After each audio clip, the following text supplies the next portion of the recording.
दिल्ली में आज मौसम ने अचानक करवट ले ली है। सुबह से ही पूरे दिल्ली एनसीआर में तेज हवाओं के साथ बारिश शुरू हो गई है। तेज हवाओं की वजह से कई जगह पेड़ टूट गए हैं। मौसम विभाग ने दिल्ली एनसीआर के लिए भविष्यवाणी की है कि अगले 2 दिन दिल्ली में ऐसा ही मौसम रहेगा। मौसम के बदले मिजाज से लोगों ने राहत की सांस ली है। दिल्ली से सटे ग्रेटर नोएडा में भी हुई झमाझम बारिश। ठंडी हवाएं चलने से मौसम हुआ सुहाना।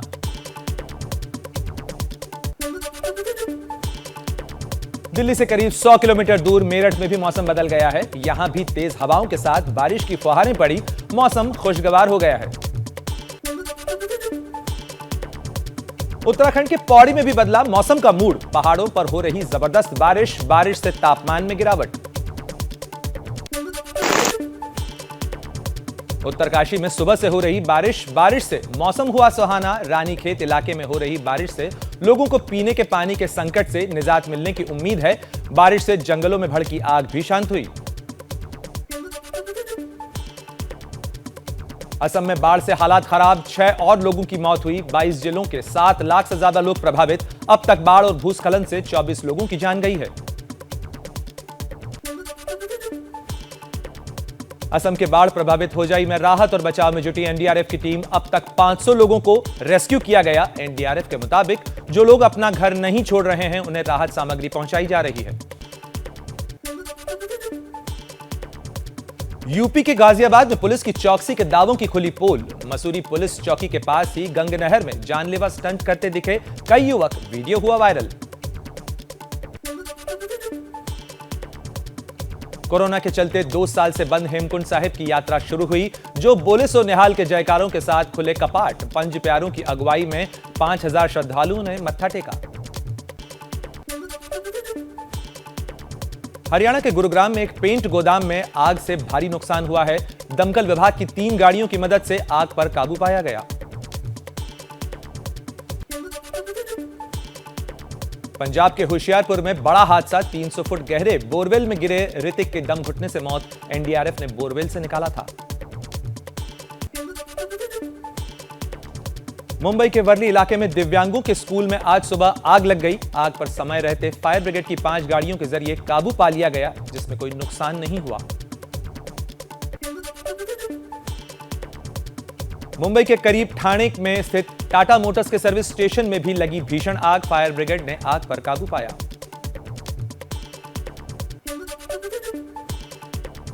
मध्य प्रदेश के डिंडोरी जिले के अस्पताल के आईसीयू वार्ड में भी आग लगने की घटना। फायर सेफ्टी इंतजामों की खुली पोल। हालांकि वक्त रहते आसपास मौजूद 100 से ज्यादा मरीज और तीमारदारों को निकाल लिया गया। एमपी के रतलाम में फूड पॉइजनिंग से खासरपुर गांव के 100 से करीब ज्यादा लोग बीमार हुए। 70 लोगों के आसपास के अस्पतालों में भर्ती कराया गया।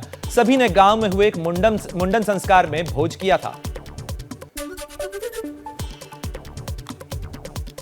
यूपी में अवैध निर्माण के खिलाफ प्रशासन का बुलडोजर चलने का सिलसिला जारी है। अमेठी में सरकारी जमीन पर बने निर्माण को गिराया गया। बीपीएससी पेपर लीक मामले में जांच टीम ने दरभंगा के 2 सगे भाइयों रिजवान और आफ्ताब से भी गहन पूछताछ की है। मोहम्मद आफ्ताब का मोबाइल भी जब्त हुआ। पेपर लीक में इस्तेमाल होने का शक है। बिहार के हाजीपुर में प्रखंड ऑफिस में भ्रष्टाचार की खुली पोल। शिकायत मिलने पर पहुंचे एसडीओ ने की एक दलाल की सरेआम पिटाई। अधिकारियों और कर्मचारियों की लगाई क्लास। राजस्थान के जोधपुर में सुधार गृह से भागी महिला की मदद के बहाने 4 घंटे में 2 बार रेप। एएसआई के रिश्तेदार और टैक्सी ड्राइवर पर आरोप। दोनों आरोपी गिरफ्तार किए गए। राजस्थान के 12 में पुरानी रंजिश के एक मामले में युवक की हत्या। आधा दर्जन लोगों ने लाठी डंडों से पीट कर हत्या कर दी। सड़क पर शव रखकर परिजनों ने किया प्रदर्शन। 3 आरोपी गिरफ्तार किए गए। प्रधानमंत्री नरेंद्र मोदी 2 दिन के दौरे पर जापान पहुंचे। टोक्यो अंतर्राष्ट्रीय हवाई अड्डे पर पीएम मोदी का जोरदार स्वागत।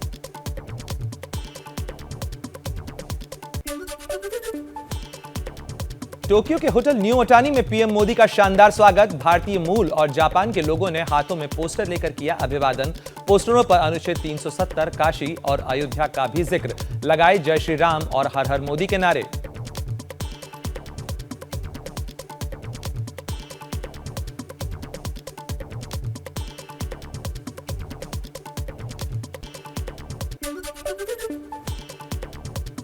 पीएम मोदी के स्वागत के लिए पहुंची महिलाओं ने उनसे हाथ मिलाया और देश प्रेम का गीत भी गाया।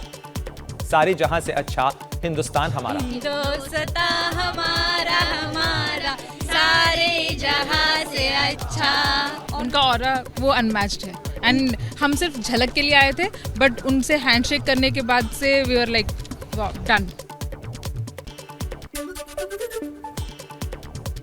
पीएम मोदी टोक्यो एयरपोर्ट पर जब बच्चों से बात कर रहे थे तो एक जापानी बच्चे को हिंदी बोलते सुनकर हैरान रह गए। बच्चे का नाम रितुसुकी है, जो जापानी मूल का है।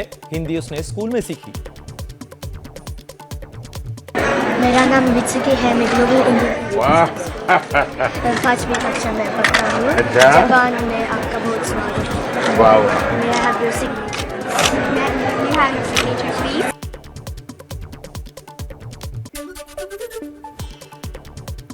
टोक्यो में बच्चों ने भी किया पीएम मोदी का स्वागत। भारतीय बच्चों ने खुद की बनाई पेंटिंग्स पर पीएम से लिया ऑटोग्राफ।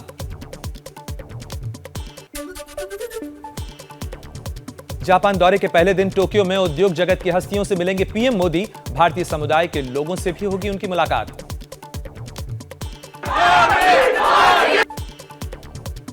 टोक्यो में कल क्वाड समिट में शामिल होंगे पीएम मोदी। अमेरिकी राष्ट्रपति जो बाइडेन और ऑस्ट्रेलिया के नए पीएम के साथ होगी द्विपक्षीय मुलाकातें। ज्ञानवापी विवाद में आज से जिला जज अजय कुमार विश्वेश की कोर्ट में शुरू होगी सुनवाई। कोर्ट की कार्यवाही का शेड्यूल आया। हिंदू पक्ष की नंदी के सामने की दीवार को तोड़कर सर्वे की मांग। मुस्लिम पक्ष की दलील, जिसे शिवलिंग बताया जा रहा है, वो दरअसल फव्वारा है। ज्ञानवापी विवाद में आज एक और याचिका दाखिल होगी। काशी विश्वनाथ मंदिर के महंत कुलपति तिवारी वाराणसी कोर्ट में शिवलिंग मिलने वाले दावे की जगह पर पूजा के लिए अपील करेंगे। मुझे न्यायालय दे आदेश, इसमें मुसलमान भाइयों को विरोध नहीं होना चाहिए। हम जाएंगे, पूजा पाठ करेंगे, सब करेंगे। करने के बाद अपनी जो है सारा जो है जिम्मेदारी निभाएंगे। ज्ञानवापी केस में सुनवाई से पहले वाराणसी के पुलिस कमिश्नर ने शहर का दौरा किया। लोगों से कानून व्यवस्था बनाए रखने की अपील की।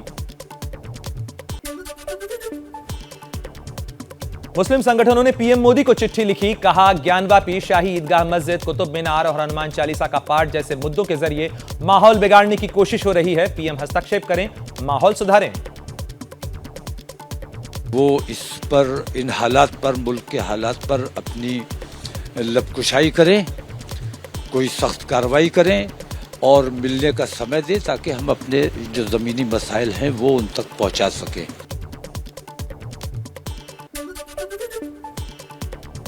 ज्ञानवापी विवाद को लेकर यूपी के पूर्व राज्यपाल अजीज कुरैशी केंद्र सरकार पर निशाना साध रहे हैं। कहा, जब सरकार नाकाम हो जाती है तो लोगों को मजहब की अफीम खिलाई जाती है ताकि लोग बुनियादी चीजों की मांग न करें। की अफीम लोगों को पिलाकर उनको बेहोश कर देना कि अपनी जायज दावों की मांग न कर सके और सरकार का और सीधा करने के लिए सरकारें काम करती है। वही काम हो रहा है। समाजवादी पार्टी के सांसद शफीकुर रहमान बर्क का बीजेपी पर नफरत फैलाने का आरोप। कहा, ज्ञानवापी मामले को लेकर मुसलमानों को डराया जा रहा है। वहां हिंदू धर्म से जुड़ा कोई ढांचा नहीं मिला है। उसके अंदर जो शिवलिंग की बात कही जा रही है, उसके वो जो होता है पानी का हाउस, लेकिन ये बात बिल्कुल गलत है, झूठ है, ऐसा नहीं है। हमें कितनी बड़ी कुर्बानी क्यों न देनी पड़े, लेकिन हमारी कोई मस्जिद हमसे छीन नहीं सकता। वर्क के बयान पर बीजेपी नेता की भी विवादित टिप्पणी। बीजेपी प्रवक्ता हीरो वाजपेयी ने कहा, अभी तो वर्क के घुटनों में तकलीफ है, ऐसे में ऊल जरूल बयान देंगे तो घुटनों पर ही आ जाएंगे। घुटने उनके काम करना छोड़ दिए हैं, वो घुटने पे आ गए और इस तरह के बयान देते रहेंगे तो मेरे ख्याल से और शरीर भी काम करना छोड़ देगा। देश की आत्मा से खिलवाड़ कर देना बंद कर देना चाहिए।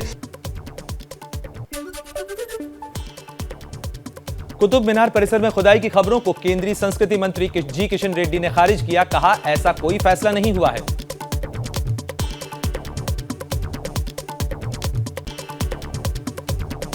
और फटाफट खबरों के बीच ही इस वक्त एक और बड़ी खबर आ रही है। आपको बता दें कि श्रीनगर में लश्कर और टीआरएफ के 2 आतंकियों को गिरफ्तार किया गया है। आतंकियों के पास से हथियार भी बरामद हुए हैं। जम्मू कश्मीर के आईजी के मुताबिक आतंकियों के पास से 15 पिस्टल, 30 मैगजीन और 300 राउंड बुलेट और एक साइलेंसर भी जब्त किया गया है। तो इस वक्त की एक बड़ी खबर है। ऐसे में जबकि टीआरएफ की तरफ से अमरनाथ यात्रा को लेकर चेतावनी दी गई, धमकी दी गई, उसके साथ ही श्रीनगर में लश्कर के 2 आतंकियों की भी गिरफ्तारी हुई है, जिनके पास से हथियार बरामद किए गए हैं।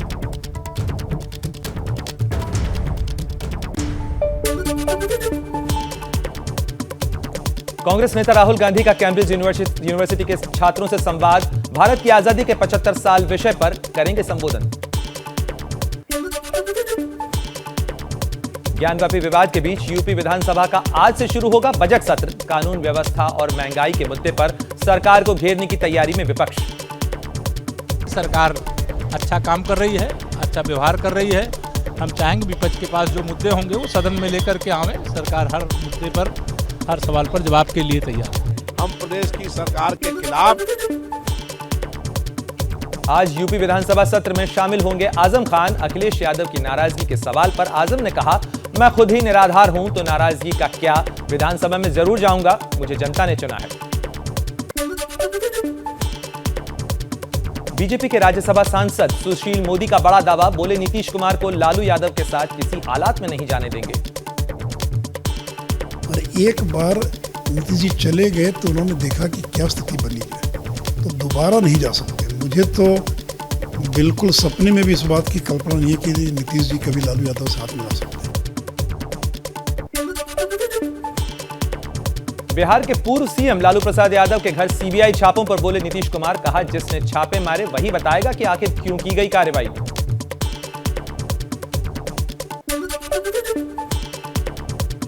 पश्चिम बंगाल में ममता बनर्जी ने बीजेपी को दिया बड़ा झटका। बीजेपी सांसद अर्जुन सिंह टीएमसी में शामिल हुए। बैरकपुर से बीजेपी के सांसद हैं अर्जुन सिंह, पहले भी टीएमसी में रह चुके हैं।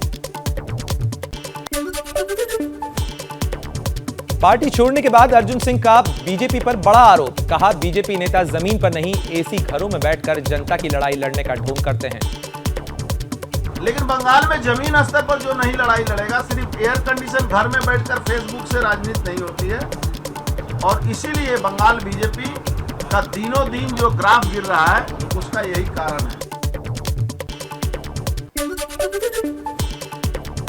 अर्जुन सिंह के बयानों और टीएमसी में जाने पर बीजेपी नेता दिलीप घोष का पलटवार। कहा, उनकी कमी नहीं खलेगी, पार्टी कार्यकर्ताओं के आधार पर चलती है।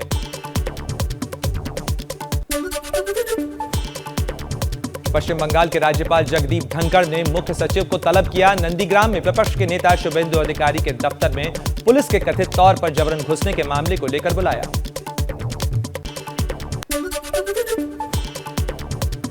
निर्दलीय सांसद नवनीत राणा की गिरफ्तारी के मामले को लेकर लोकसभा की विशेषाधिकार समिति की आज बैठक होनी है।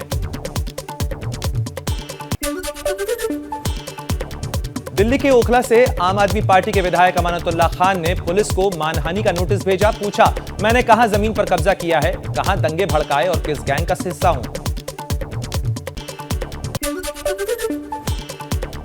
पंजाब के सीएम मान के साथ दिल्ली के सीएम और तेलंगाना के सीएम ने आंदोलन के दौरान मरने वाले किसानों के परिजनों से मुलाकात की। पंजाब सरकार ने 712 किसानों के परिजनों को 3-3 लाख रुपए का मुआवजा दिया।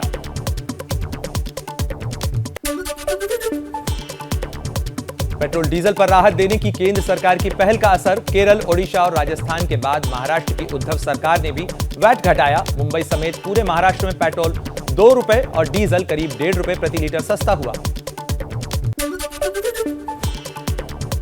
बिहार के सीएम नीतीश कुमार ने तेल पर एक्साइज ड्यूटी घटाने के केंद्र सरकार के कदम का स्वागत किया। बोले, अच्छा फैसला है, हम भी विचार कर रहे हैं, सरकार क्या कर सकती है।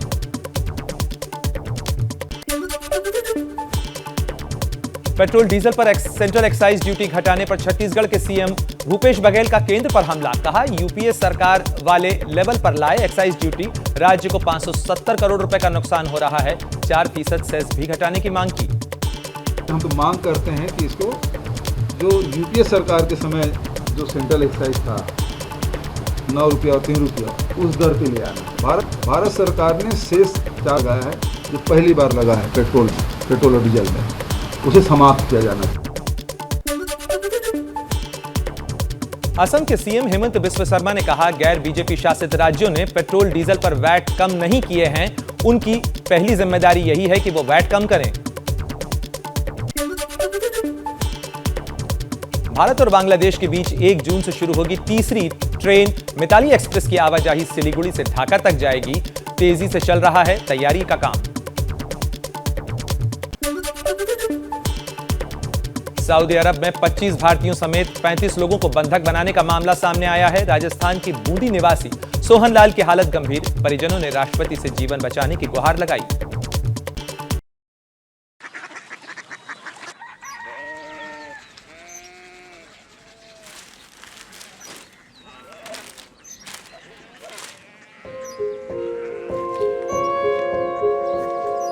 बाबा बाबा कोरिया सिटी जानी ना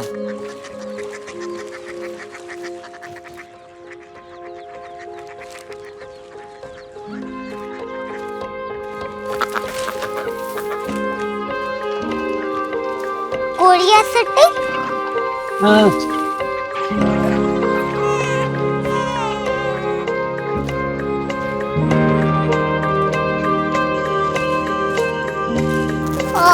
कोरिया सिटी कहाँ पे है? शहर अंग्रेजी लगे हैं।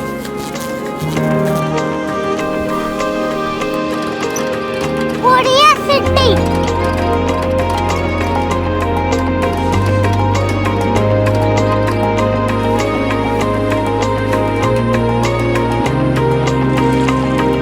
वो बहुत दूर है।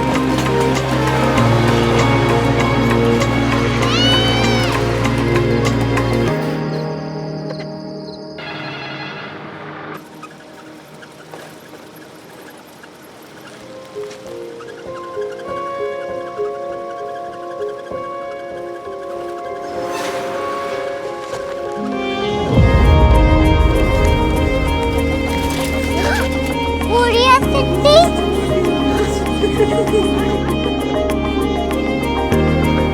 दुनिया को कुछ लोग बड़े होते हैं। कोरिया सिटी कहाँ है? प्रोफेसर साहब को पता होगा।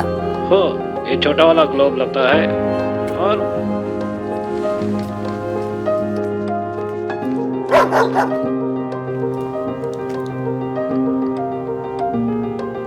पता नहीं, मेरी बेटी से जाके मिल लो, शायद उसे मालूम हो।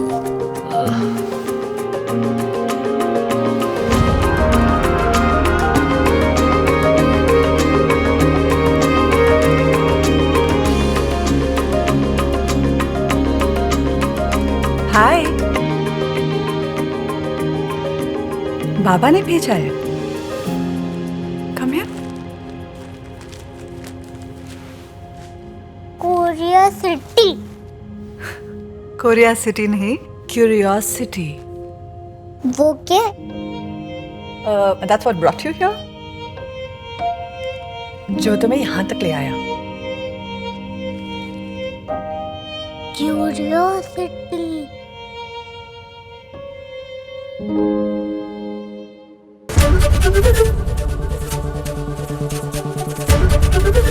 एबीपी न्यूज आपको रखे आगे।